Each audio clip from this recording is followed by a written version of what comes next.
Let's move on to our third Vegas game now.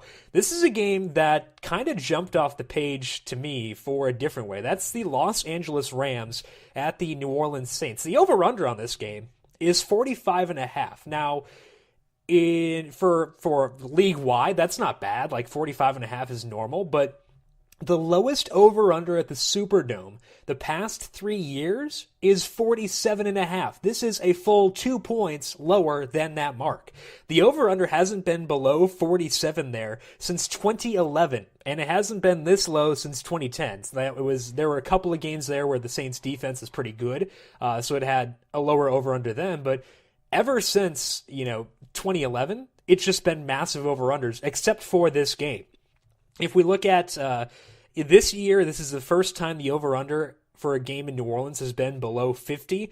And of the 21 games the past 3 years at the Superdome, only 7 have hit the under. So it's gone over in 14 of 21 games. So to me, Brandon, this pushes me onto New Orleans. I know that's kind of reverse process, but it says to me that this may be a time where we can get the Saints at home in low ownership, and to me that is abundantly attractive. Do you have the same kind of sentiments here?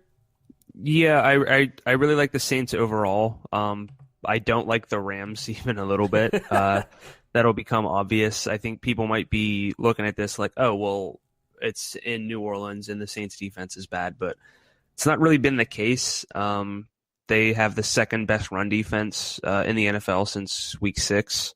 So that's bad news for Todd Gurley. And if you can shut down Todd Gurley, I don't really know how you're going to operate with this offense. So I love the Saints. I think you're right. I think the ownership's going to be down. And I think the reason that the over-under is so low is because the Rams are just a train wreck on offense. And the Saints defense is pretty solid right now. So yeah. Ever since our boy Sheldon Rankins came back, they have allowed a 28.1% success rate to opposing running backs. So that first-round pick working out well.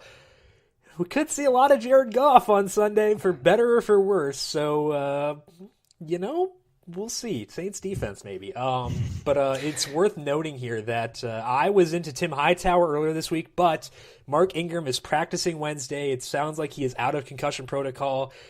That kind of kills my excitement here a little bit, but I love Drew Brees in this spot. I love Brandon Cooks, given his reduced price. I would assume he won't have high ownership for good reasons. His targets are frightening, but the yardage upside that he brings is absurd. So I will have Brees and Cooks stacks. I will have the salary flexibility to do so this week, and I think that I like them quite a bit.